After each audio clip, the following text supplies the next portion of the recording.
जय श्री कृष्णा।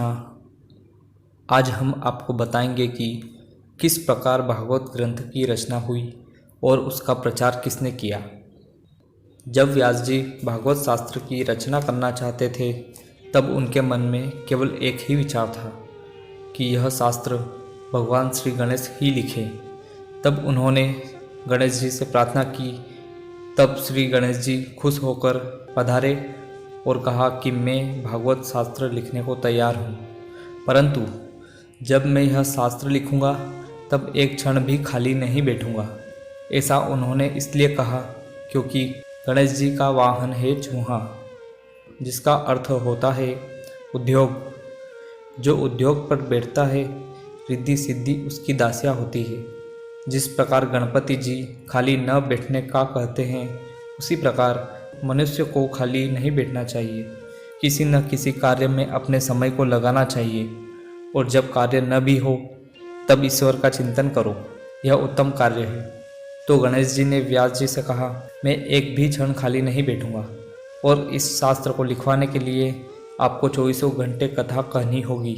व्यास जी मन में सोचने लगे कि अगर मैं 24 घंटे बोलूँगा तो मैं अपने अन्य कार्य कब करूँगा या फिर आराम कब करूँगा। अगर मैं गणेश जी की बात न मानूं तो शायद ये मेरा ग्रंथ नहीं लिखेंगे। ऐसा होना ठीक नहीं होगा। तब कुछ क्षण सोच विचार करके व्यास जी ने इस समस्या का हल निकाल लिया और फिर उन्होंने गणेश जी से कहा, हे प्रभु, ठीक है, मैं 24 घंटे कथा कहूँगा, परंतु कथा में मैं जो भी कहूँ वह सही है या नहीं उसका विचार करके आप लिखें। अतः व्यास जी ने श्री गणेशाय नमः कहकर गणपति जी का वंदन किया, फिर माँ सरस्वती की वंदना करी, फिर सद्गुरु जी का वंदन किया। उसके बाद श्री भागवत के प्रधान देव श्री कृष्ण की वंदना की। इसी प्रकार हर मनुष्य को किसी भी नए कार्य के प्रारंभ से पहले प्रभु वंदना करनी ही चाहिए। उसके उपरांत व्यास जी ने अपने श्लोक कहना प्रारंभ किए।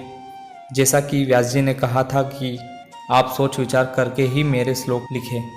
अतः जब 100 श्लोक पूरे हो जाते तब व्यास जी एक ऐसा गलत श्लोक बोल देते जिसको ठीक करने में गणेश जी को समय लग जाता था। इतने समय में व्यास जी अपने अन्य कार्य पूरे कर लेते थे। तो कुछ इस प्रकार इस महान ग्रंथ भागवत शास्त्र का लेखन हुआ। व्यास जी ने इस महान ग्रंथ की रचना तो की, परंतु अब व्यास जी ने विचार किया कि इस ग्रंथ का प्रचार कौन करेगा। इस ग्रंथ की रचना मैंने अपनी वृद्धावस्था में की है, अतः मेरे लिए तो इसका प्रचार करना संभव नहीं है। भागवत ग्रंथ का प्रचार केवल वही कर सकता था जिसने बचपन से ही वैराग्य अपनाया हो। श्री कृष्ण को छोड़कर अन्य किसी के साथ प्रेम करने वाला इसका प्रचार नहीं कर सकता है। तब व्यास जी ने शिव जी से प्रार्थना करके कहा कि आप मेरे घर पर पुत्र के रूप में जन्म लें, तभी यह कार्य हो सकता है। भगवान शिव परब्रह्म है, वे धरती पर जन्म नहीं लेना चाहते थे, परंतु कोई और भागवत ग्रंथ का प्रचार करने की योग्य था भी नहीं।